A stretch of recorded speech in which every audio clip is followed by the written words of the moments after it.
It advocates strict and literal compliance of the rules, strict and literal compliance of the laws, okay?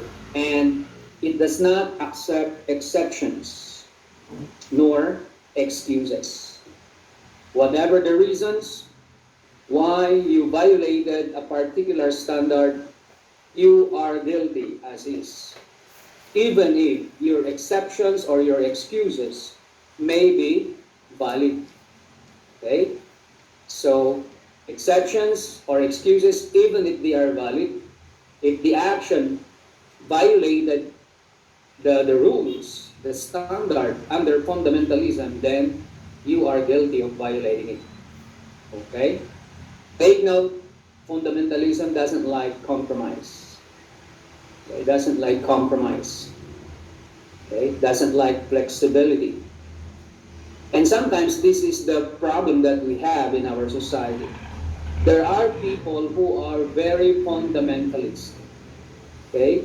They keep on judging other people based on their own standards without even considering the background of the person or the individual they are judging, without even considering what standard that particular person or particular individual they are trying to judge based on his actions. Okay? Now, for example, I am a Christian.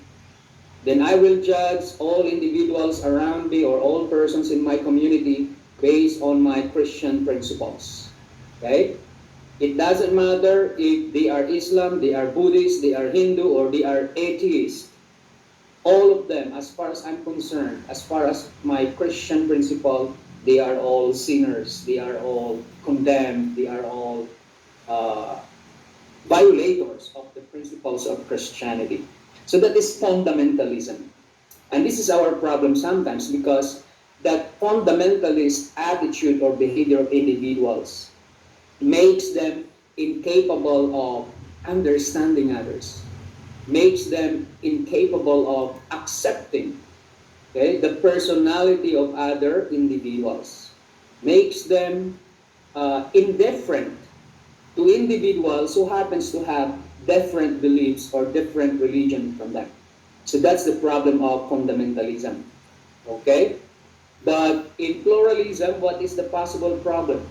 Well, the problem then is we don't know what is true. We cannot ascertain who is correct because there is a possibility under pluralism that everyone will be correct. Everyone is correct as far as their standard is concerned. Okay? So there is a possible problem also in pluralism. But in fundamentalism, the problem here is very obvious. Okay? It makes a person, if a person is fundamentalist, it makes a person inconsiderate. Okay? Inconsiderate towards other individuals. All right. So I will not be asking questions about what will you prefer, okay, because we still have some slides for you to be guided later on in our activity. Okay, if I will ask you to choose between fundamentalism and pluralism, then we have to discuss everything first so that you will be able to decide with much basis, okay, in choosing later on between pluralism and fundamentalism. Moving on, going back to pluralism, pluralism also is considered as a philosophical doctrine. Pluralism is a concept used in many diverse ways, but in general terms, it is the philosophical theory that holds that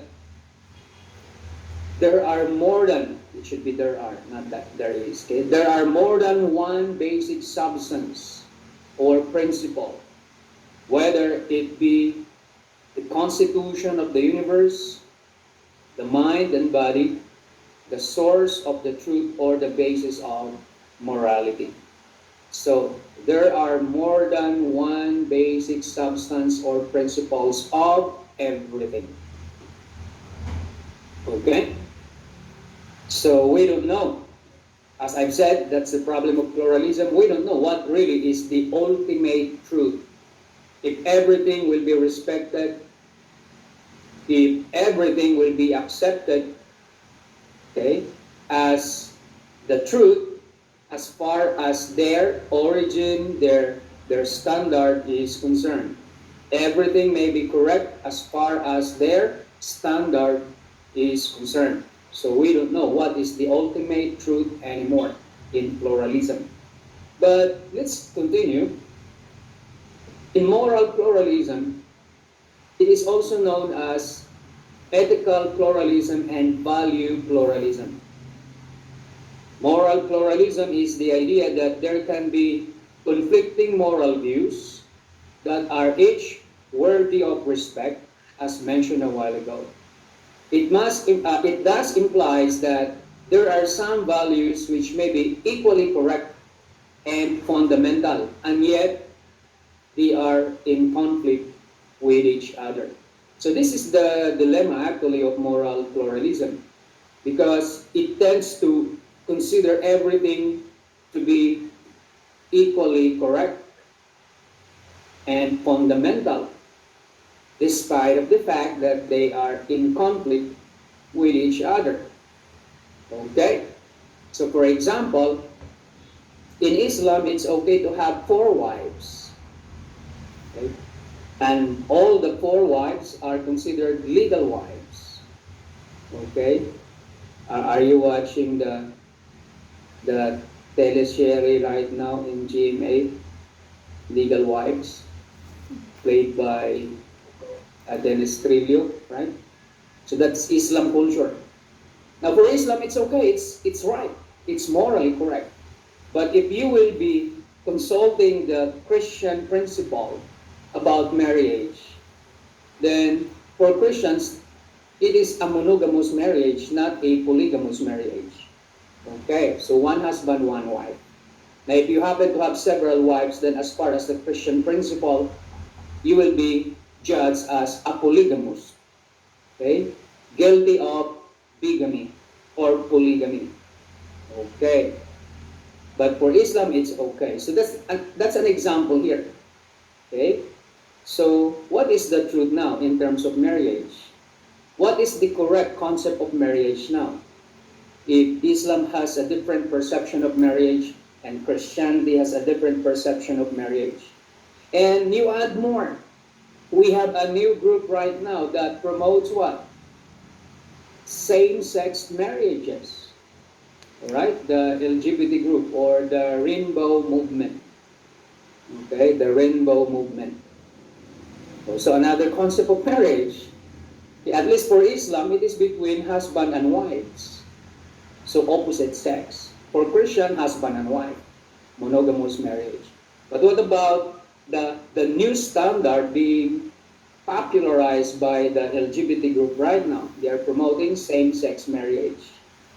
Okay? So that's the scenario that pluralism will create.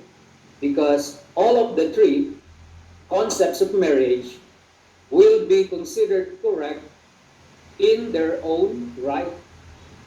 Okay? It will be considered correct in their own right. And by the way, guys, this pluralism, moral pluralism, is not really a thing of our present, but it's a thing of the past. And until now, it is being propagated by some. It was originated actually by Max Weber, a German philosopher, and then followed it up by another German philosopher, Isaiah Berlin. Okay?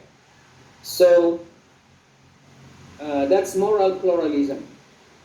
Moving on, moral pluralism proposes that in many cases, such incompatible values may be incommensurable in the sense that there is no objective ordering them in terms of importance. So that's another problem in moral pluralism, right? Because how do we know what value is higher compared than the other values? Because it is really impossible to arrange them, to put them into a hierarchy in terms of importance. Is Christianity more important than Islam? Is Islam more important than Christianity? Is Buddhism more important than Christianity and Islam? Is Hinduism more important than Christianity, Islam, and Buddhism? Or is atheism more important, okay, than other isms writers? Okay, so there are so many isms, right? So many isms out there. Okay, now moral pluralism is a meta-ethical theory rather than a theory of normative ethics. Okay, so moral pluralism, they said, it's not really a normative ethics, but a meta-ethical theory. Okay, so still that is according to Isaiah Berlin and Max Weber. Now, it is becoming clear in your mind probably that, oh, there is really a problem in moral pluralism. Okay, because everybody here could be correct, could be right. They are correct in their own right. Okay, they are justified in their own standard. Okay. Now take note, it was mentioned a while ago that moral pluralism is promoting flexibility. Now the word flexibility, on its facade, you can easily see that it is also advantageous, right? Because if everyone is flexible, then there will be no big issue in terms of differences. We can tolerate each other, and that avoids problem. Flexibility promotes peaceful coexistence among individuals, although they have different moral standards.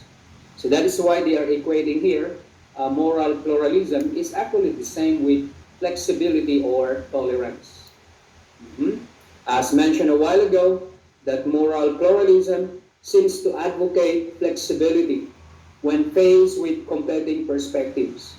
So it evaluates issues from the various moral standpoints in deciding and taking action.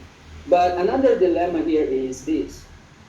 How can you then decide what course of action to take if there are several moral standpoints and some of them are conflicting with each other? How will you decide what course of action to take? So that's another dilemma. So sometimes the person will end up just leave it as it is. Do not do anything. Even if there will be conflicting ideas in terms of moral standards, if we can tolerate and we can observe mutual respect for each other, then it's okay. It's okay.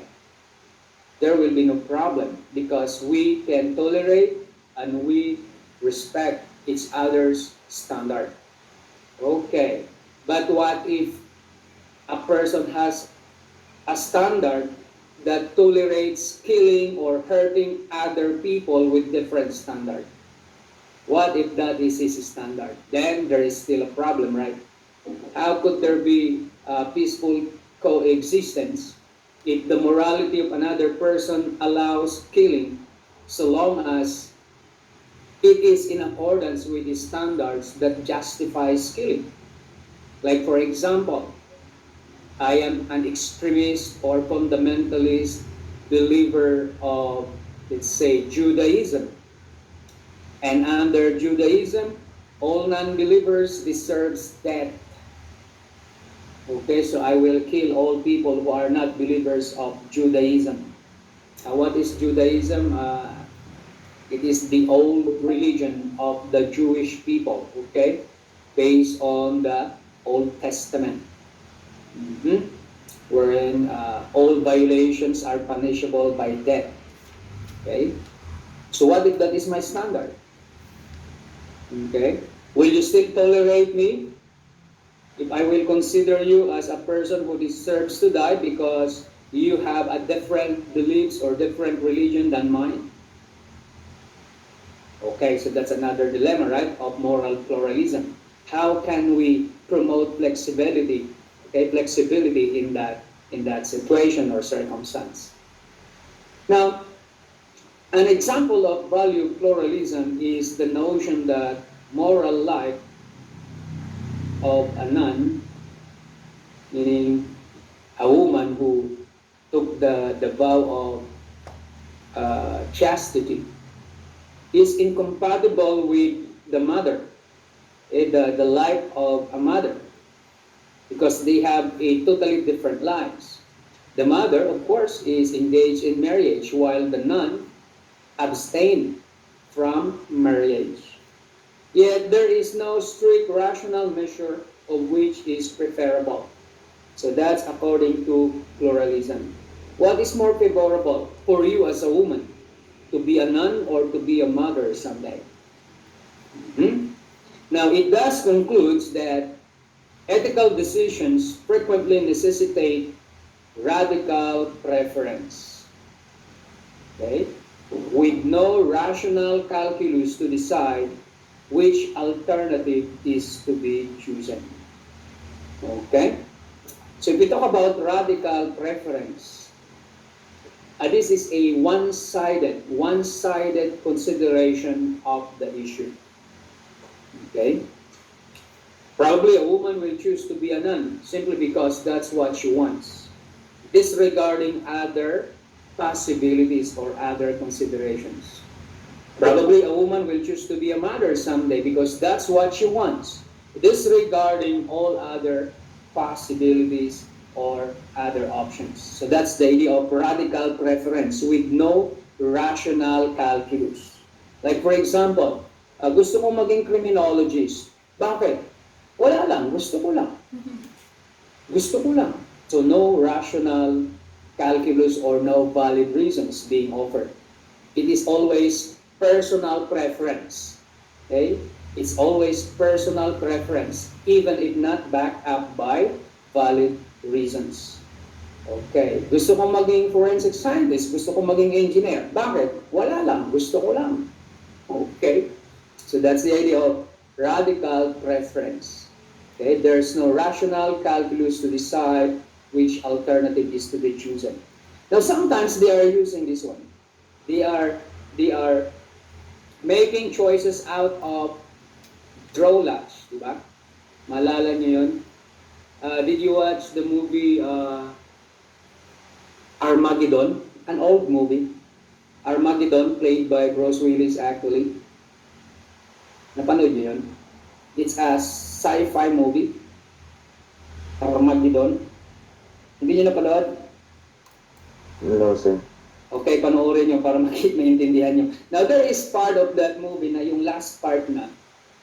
Because in that movie, the problem actually is there is a huge meteor that is going to hit planet Earth. Now, the scientists and all experts and astronauts in that movie decided to blast that meteor, pulverize it if possible so that it will not create great damage to our planet that would kill all human beings in our planet. So what they did, they sent a team, a special team to fly and then land in that meteor because that meteor is quite big and it has its own gravity. So parang planet din siya pero meteor lang siya. And then they will implant a bomb there and detonate that bomb remotely so that the persons, the volunteers who actually did that will still be able to survive. But unluckily, there were mechanical problems. They cannot detonate the bomb remotely, but it must be detonated manually. And they have to sacrifice one member of their crew to stay behind and sacrifice his life and detonate that bomb to pulverize or explode that meteor. So, anong ginawa nila? Nag-drawlat sila. So, they created straws with different length. Kung sino yung pinakamaiksi ang straw na bubunot niya, siya yung isasacrifice, siya yung maiiwan.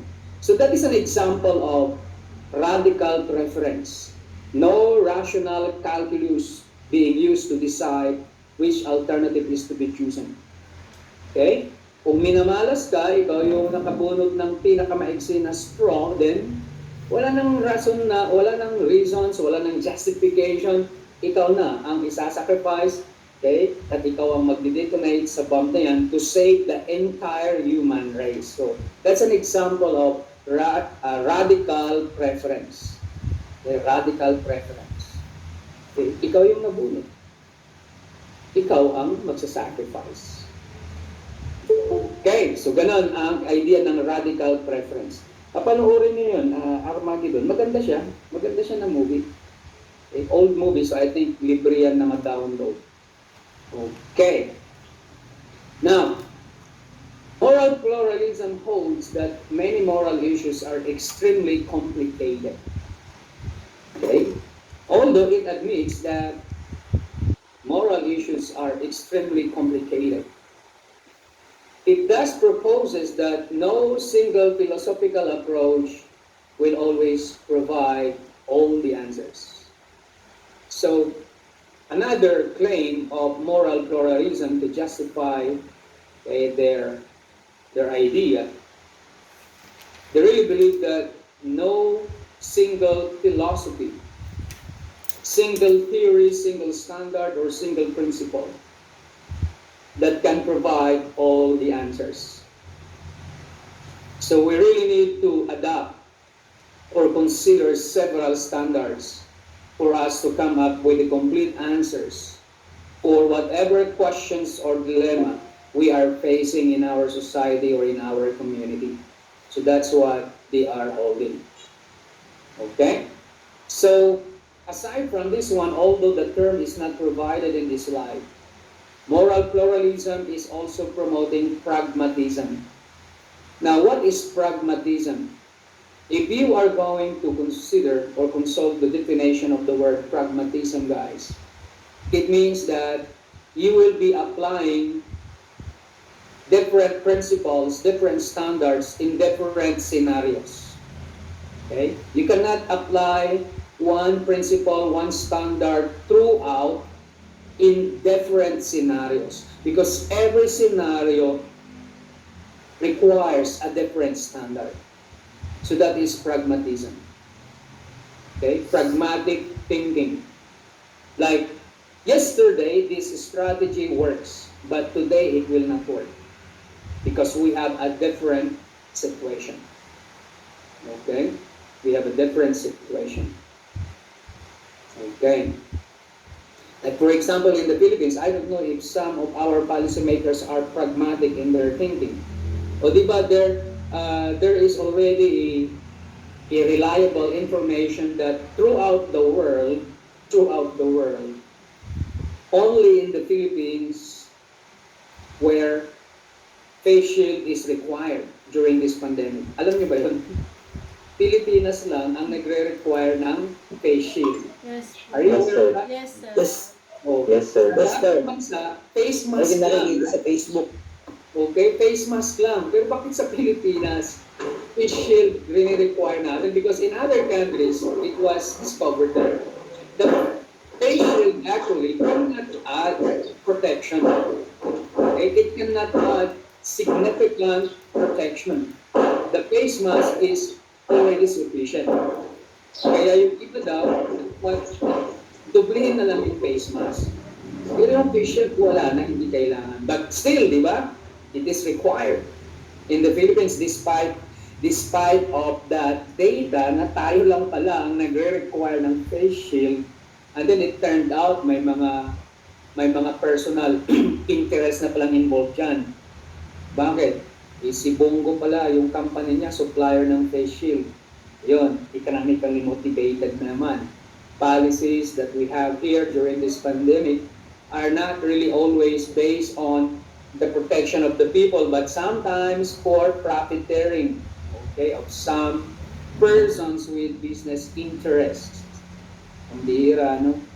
Pandemic na nga, business interest pa rin yung nangunguna. Personal interest pa rin yung nangunguna. So that is sad actually. Kaya very frustrating itong si Bongo. Okay? Okay. Ayaw niya pa rin ipatanggal. Si President Duterte naman, support din kay Bongo. Okay, so hanggang ngayon, gumagamit pa rin tayo ng face shield. Napag-alaman na nga, right? Okay, that's the idea. So that's the idea. Now, it is about what? Pragmatism. Okay? It is about pragmatism. Do not apply a particular solution, okay, to a problem that is differently situated from the previous problem that it was successfully solved. Kasi magkakaiba ang situation. Mhm. Okay. Nag-i-implement sila ng lockdown. Wala naman silang budget para suportahan yung basic needs ng mga tao na malalockdown sa kanilang community. Okay? So things like that, okay? They need to be pragmatic. They need to be pragmatic. Okay? So that's the idea. Flexibility or pragmatism, okay, are both being advocated by moral pluralism. Now, moral pluralists occupy a middle ground between moral absolutists that they say there is only one right answer and moral relativists that claims that there is no wrong answer. So, remember these terms? Moral absolutist and moral relativist. For the absolutists, they said there is one right, one ultimate correct answer. That is for moral absolutists. Okay? But for the moral relativist, all answers are correct. No wrong answer. Okay ba pag ganyan yung exam? All options are correct. Ang saya, no? Wala nang babagsak. Lahat perfect. Did you see now the problem of moral pluralism? Because they said it is the middle ground between absolutists and relativists. Okay? The pluralist principle of morality. Okay. Now dito sa relativist, obviously may problema dito, right? Nobody is wrong. Everybody is correct. Sa moral absolutist naman, only one is correct, the rest are wrong. Okay, so another choice dito, ano? Ano kayo mas maganda? Moral absolutist tayo or moral relativist tayo? Or moral pluralist tayo? Kasi sa moral pluralist, you may be wrong, but I will respect your wrong decision. Because it's your decision. Okay? You may be right, but I will still respect. Okay? And right decision and wrong decision can coexist under moral pluralism. Okay, so if we are going to see the difference now among the three, moral absolutists, moral pluralists, and moral relativists, for absolutists, there is only one correct answer. For relativists, all answers are correct. Nobody is wrong. For pluralists, some answers are correct, some answers are wrong, but they can all be respected. Okay. Did you see now the difference between the three, among the three? Moral absolutists, moral pluralists, and moral relativists? Yes po. Okay. Alright, so that's nice. Kung nakuha nyo na yung difference nila, baka lalabas sa exam yan. Siguradong lalabas sa exam, of course. Now, value pluralism differs from value relativism in the sense that pluralism admits limits to the differences, such as when crucial human needs are transgressed. So, under moral pluralism, there are instances also that we will not tolerate actions of other people, even if these people will consider that their actions are correct. The moment they are violating or transgressing, okay, human rights, human needs, then that action always should be stopped. Okay? We can only tolerate actions with different bases so long as these actions are not violative to our human needs or to our human rights. Okay? Transgressing meaning violating human rights. Now, if killing for you is right and it is wrong for me, and now you will kill me because for you it's right killing me, then I have all the right also to defend myself. Even if in the process I will be killing you also for simply defending myself. Why? Because your action now obviously would violate my human needs or my human rights. My human need to live. My human rights to enjoy life. So that's the idea of moral pluralism. Making it different further from value relativism or the moral relativist perspective. Because for the moral relativist, whatever you do, they are all correct, even if they are transgressing or they are violating the rights of other people or the needs of other people. Okay, so that's a further distinction between moral pluralism and moral relativism, or value pluralism and value relativism.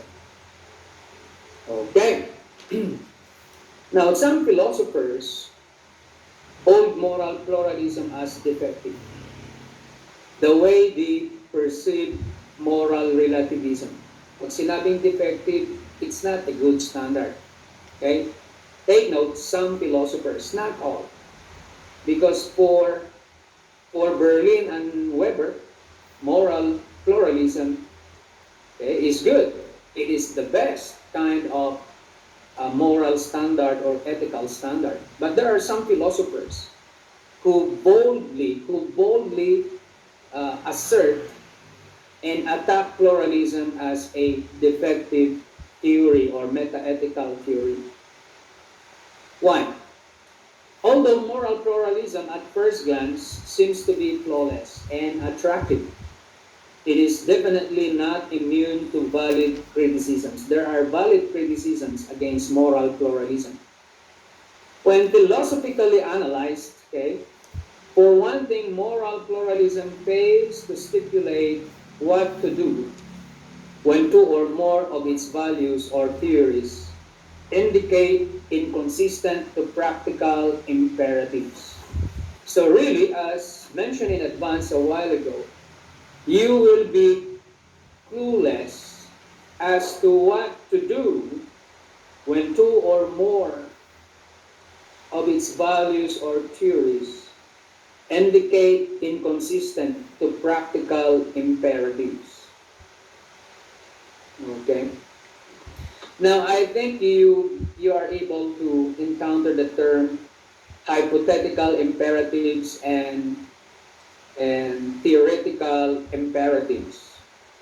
Okay, under the notes of John Rawls' fairness, justice and fairness that I assigned to you as reading assignment or reading activity last time. Na-encounter niyo ba yung mga yun? Yes, sir. Okay, so at least you have a background about the word imperatives. Imperatives meaning the things that are important, things that must be done. Okay, so practical imperatives, these are the things that we consider important because of our day-to-day experiences. Okay, now this is one aspect of moral pluralism where it will cause confusion instead of creating solution.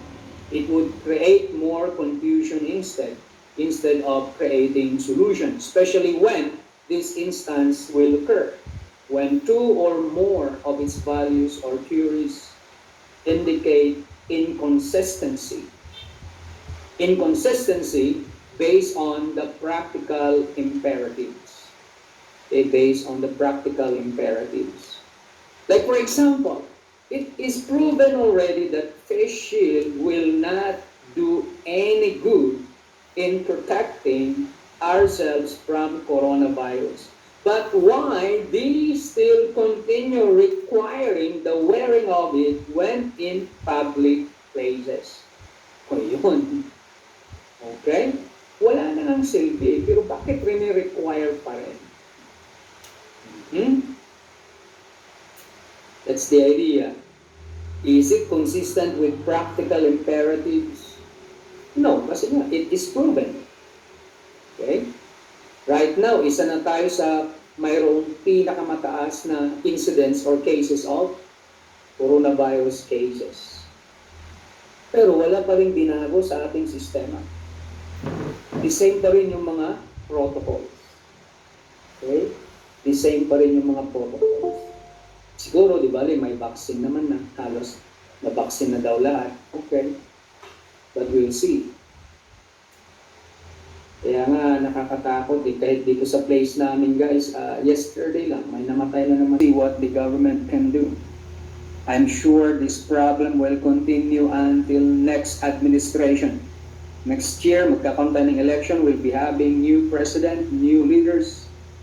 We'll see what kind of approach they will be applying, okay, towards this pandemic that we have right now.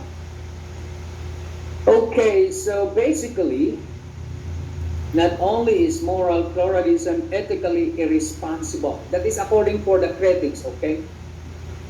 Some philosophers considered moral pluralism as what? Ethically irresponsible. Why ethically irresponsible? Why it is morally impotent? Okay? Ito yung kanilang mga descriptions. Because they said it gives us no moral standard, offers us no moral power. Moral pluralism leaves us either concluding that there is no real solution to ethical dilemmas, or all possible answers are acceptable as long as they have underlying fundamental values. Okay? Letter B, or the second presumption, implied conclusion, is very much like moral relativism. So although they are claiming that moral pluralism is different from moral relativism, but still, moral pluralism is leaning towards moral relativism than leaning towards moral absolutism. Okay? So this will remember the moral, the willpower or the moral courage that we discussed before. You still remember? Moral courage and willpower. Naku, nakalimutan nyo na. Kaya pala, yung iba mababa ang score sa exam. Okay. Now take note, in moral courage, we discussed that it is your inner strength. The same with willpower, your inner strength to do what is right. But according to some philosophers, by inference, guys, based on this idea, they are telling us that moral pluralism will not promote the development of moral courage and willpower in us. Okay? Because how do we know that the thing or the solution is right when we are clueless as to what really is the correct answer or the proper solution of a particular problem or particular dilemma? Okay? That's the idea. If everything is possible, then what is the best possibility? We will not be guided by moral pluralism towards the best possibility or the best alternatives among the available alternatives or options. Okay, that's why it is irresponsible and it is impotent as a standard. It gives no solution. Okay? Instead, it only creates more confusion. Now, some philosophers also argue that moral pluralists ignore the fact that values are indeed commensurable as they can be compared by their varying contributions towards human good or human benefits.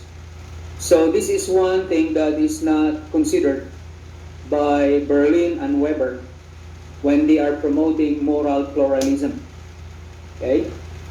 They fail to discuss that the presence of several options or alternatives or possibilities may be stringed down to one best option or possibility by comparing, okay, their benefits or varying contributions towards the human group.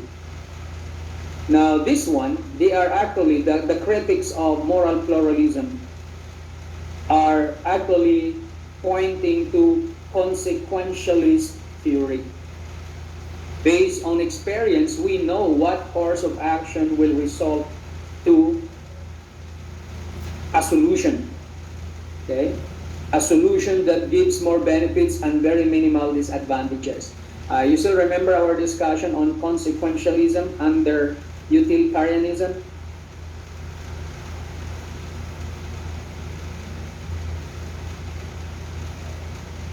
Hello? Yes, sir. Okay. So, di ba under consequentialism, we discussed that we can really identify the best remedies, okay, the best solution to every problem based on our past experiences, okay, based on the consequences of these alternatives or options that we observed in the past. So yun yung nawawala daw dito sa moral pluralism.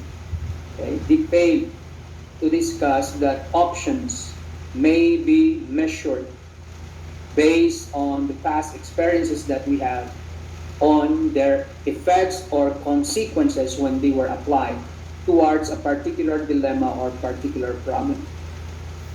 Now, concerning the ends of freedom, equality, efficiency, creativity, and the like, for instance, some claim that none of these are ends in themselves, but are valued for their consequences. Okay, so that's the idea. Some critics actually of moral pluralism are obviously consequentialist philosophers. They are consequentialist philosophers, meaning they are utilitarian advocates. Utilitarian advocates. Ano na yung main idea of utilitarianism? A particular action will be considered good or morally correct if it gives benefits or advantage to the greatest number of people, meaning the majority. Okay?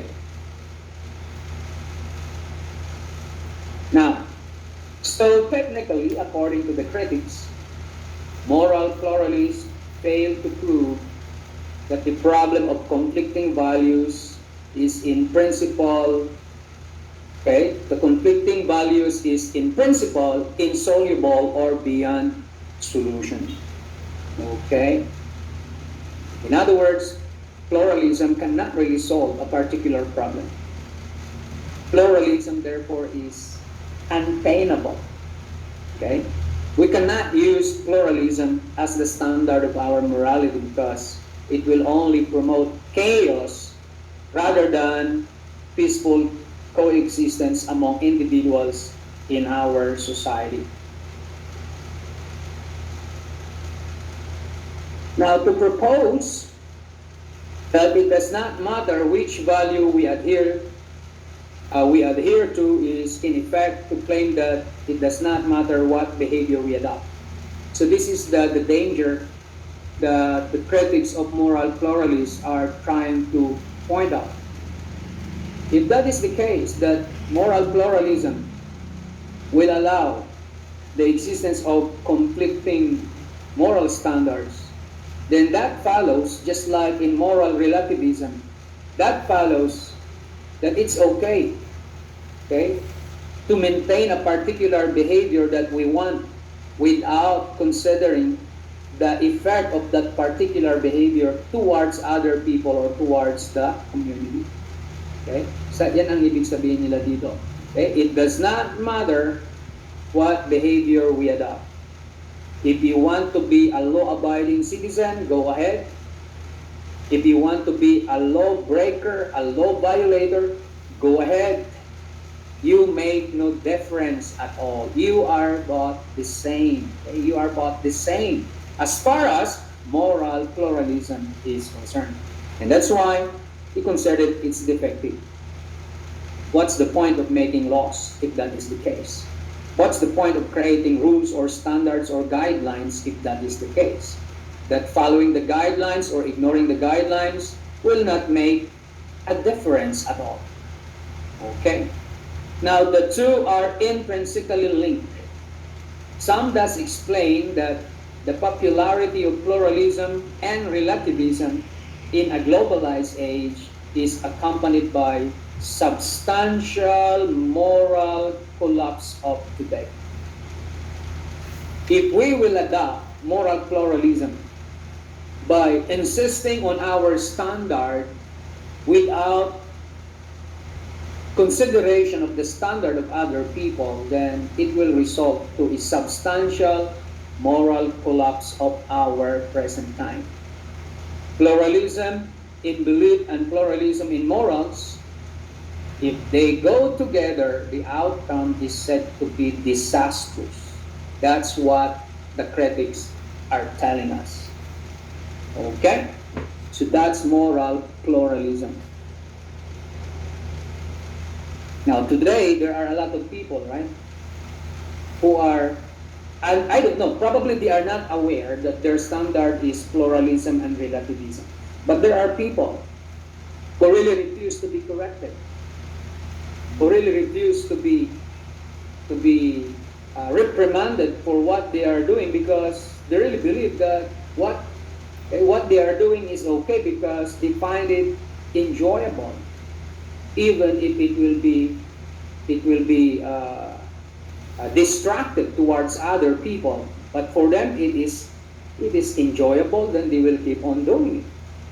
Okay? Anyway, anong pakialam nyo? Buhay ko to. Yun, yung ganung attitude. Okay? Buhay ko to. Huwag yung pakialaman. Pakialaman nyo ang buhay nyo. Okay? Huwag nyo akong husgahan. Okay? Hindi nyo alam ang pinagdadaanan ko. Okay? So, you cannot judge me because you don't know what I'm going through. You cannot judge me because you don't know what are my experiences. Okay? But these people actually are behaving under the principle of moral pluralism. Okay? That's the idea. Any questions? None, sir. Oh, really? You understood everything? Hindi naman, sir. Okay, ba't wala kayong tanong? Doon may sa fundamentalism, sir. Yeah. Anong question din? May iba po bang discussions doon? Yes, sa fundamentalism, actually, absolutism yun, right? Absolutism. And absolutism actually is the standard right now. It's our standard right now. Legally, morally, socially, even religiously sometimes. Okay? Nagiging fundamentalist tayo or absolutist tayo. Ano bang idea ng fundamentalism? Okay? The law may be harsh, but it is the law. So, follow the law. Even if it is inconvenient to follow the law. That's fundamentalism. That is absolutism. Diba? Okay?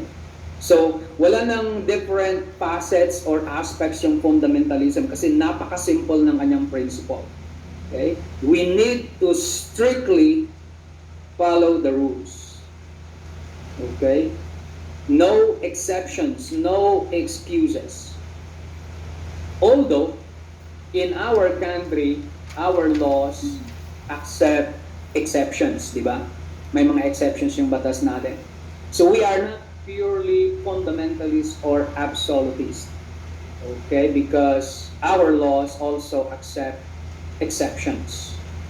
That's why in the Philippines, our standard is, in every rule, there is an exception. Okay? In every rule, there is an exception. But exception is just isolated circumstance. Okay? So in other words, still, we need to follow the rules.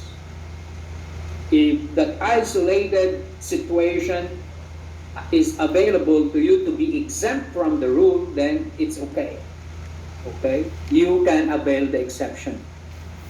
Okay? But still, the general rule is we need to follow the rules. Okay? Because we are living in a democratic country and majority rules. Okay? The majority has the upper hand, okay, in terms of standards, in terms of rules.